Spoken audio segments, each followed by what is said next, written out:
Friends and family say that, as always, Carter is comforted by a deep faith. And on that point, our Robert Costa spoke with Carter's close friend and former pastor at the Maranatha Baptist Church right there in Plains, Georgia, where Carter taught Sunday school for decades. I've never met anyone like Jimmy Carter. Not even close. When Jimmy Carter recruited Tony Loudon to come to his hometown church, Loudon answered the call, and the two formed a special bond. How tough is this time for you?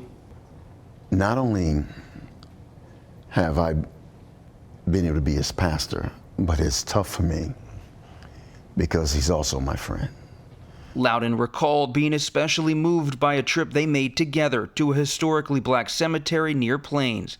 The A's are pushing his wheelchair, and he's in the sun, the hot sun, pointing out that headstone right there is Bishop William Decker Johnson, African-American AME bishop who introduced me to Christ. Now here's a father and son who the father served in World War I and the son served in World War II. This cemetery where African-Americans have spilt blood and built Georgia and fought for this nation. You know, some in today's politics will call that being woke, but he was aware. And in recent weeks, Loudon told us he's been visiting with the former president, who shared this advice for him and all of us. Don't get weary. Don't be afraid. Don't give up. Because this is a great nation. Loudon told us he sees Carter as a servant's leader with a servant's heart. And he said in recent days, when they have been praying together, the former president has been praying for others. Jerika. Who is Jimmy Carter? The answer might begin here, in the red dirt of Archery, Georgia, just down the road from his current home in Plains, and where chickens and goats still roam around under pecan trees. This is the boyhood home of the nation's 39th president. When we first got the news, other folks that are out here, the volunteers and all, we got kind of a lump in our throat. National Park Service guide Sandra Seacrest has welcomed the well-wishers who have come since the former president made his decision to enter home hospice care. Has it been tough in the last few days since President Carter announced his decision to come home? The people that are coming through now are saying what a wonderful man he is and how much he's given. And although they may not have agreed completely with his politics at the time, they all talk about serving as an example for the way people should treat others, and that they just want to be here and be close to those values that he holds dear. Carter lived here from when he was 4 years old until when he left for the U.S. Naval Academy. Carter has been frank about his upbringing and about how his black neighbors faced racial segregation, including from his own family. Well, Daddy was, like every other adult that I ever knew in those days, was a segregationist. Carter has credited his mother Lillian, a nurse who later served in the Peace Corps, for treating both black and white people, and for encouraging him to live a life of leadership and service. Jimmy Carter, do solemnly swear. I, Jimmy Carter, do solemnly swear that I will faithfully execute that I will faithfully execute the office of President of the United States. The office of President of the United States. But the call of home brought Carter and his wife Rosalind back after they left the White House, says their longtime friend Jill Stuckey. What has Plains meant for them? It's everything. It's home, it's family, it's friends, it's their church. It's where they return to when they've been all over the world and want peace. They're working for peace all over the world, but they find it here. The Carter's connection to this farm, his boyhood farm, remains to this day. In fact, the eggs that are laid here in this chicken coop are personally delivered to the former president and the former First Lady Rosalind Carter down the road. In fact, his friends say that one of his favorite dishes remains scrambled eggs and bacon, sometimes even for dinner. For CBS Saturday Morning, Robert Costa, Archery, Georgia. Jimmy Carter, elected president for a single term in 1976, and maybe even more famous as a global ambassador of goodwill. The birthday tributes have already started, celebrating a lifetime of service to others. The Carter family gave our Mark Strassman a unique glimpse into his long life. That is a replica of the Resolute desk that was in the Oval Office. And Jason Carter says this is a television first. You're looking at his grandfather Jimmy Carter's private office at the Carter Center in Atlanta. What jumps out at you? This was not to be a museum. This was to be a place where you got work done. But you can also see he's got his Bible there. He's got his buttons. There's a Grammy. Carter is famously the peanut farmer from Tiny Plains, Georgia, who became America's 39th president. He turns 100 on Tuesday. The question that everyone wants to ask is, how is he doing? He's very limited in what he can do. He can't talk on the phone. He's following the news. When we asked him, was he excited about his 100th birthday, he said, I'm excited about that, but I'm really excited to vote for Kamala Harris.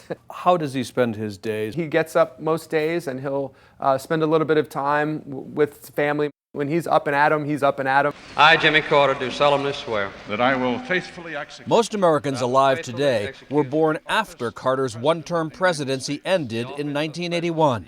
They may remember him more as humanitarian in chief. He and his wife Rosalind Carter globetrotted for 4 decades. They built habitat houses. They helped eradicate guinea worm disease. Time and again, they championed the underdog in forgotten corners of the globe. Those 40 years where he and my grandmother worked together on the issues that they cared about really are the fundamental part of their legacy. Rosalind Carter died last year at 96, but you can feel her presence in this room. Do you have a favorite artifact in this room? For me, that rocking chair over there, it's this huge double rocker. It's just a beautiful piece, and they both loved it. Remarkably, the Carters were married for 77 years. That painting was intentional. Of course. That's his inspiration, right? He looks at my grandmother, and if you go to her office, you'll see that she has a similar portrait of him. They didn't want to be too far apart. Living to 100, a record for ex-presidents, beats all odds. Carter beat cancer too, telling this to Nora O'Donnell back in 2018. I called all my family together and told them that I was going to die quite soon. And so I was prepared to go, but things turned out for the better. His family thought the end was near again last year. Carter went into hospice care in February of 2023. That was 19 months ago. Once again this year, the birthday tributes will pour in. Yeah, you're my blue sky, you're my Sunday. Like this recent concert in his honor. A celebration in song for his centennial. Maybe he's 100, he's realistic. Sure. How does he want to be remembered? As someone who was honest, as someone who did what he thought was right, who stood up for human rights, and who respected people fundamentally. His 100th birthday will be America's turn to stand up for Jimmy Carter. For CBS Saturday Morning, Mark Strassman in Atlanta. When former President Jimmy Carter exited the White House in 1981, few expected his hometown of Plains, Georgia, small town USA, to become his launch pad to the world. How many countries did you travel together to? Over 140 countries. Former special agent in charge Alex Parker accompanied Carter overseas and at home. We used to jog down this road here. He ran alongside President Carter for 21 years.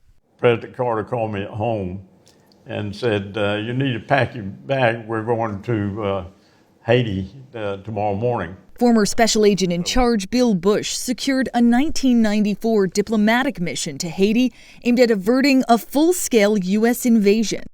Carter's detail also traveled to nearly every country on the African continent. You had kids in Africa that lived in villages, and they were probably 6 and 7 or 8 year old, and they would be hollering, Jimmy Carter, Jimmy Carter, Jimmy. But the assignment of protecting the peacemaker-in-chief came with its rewards.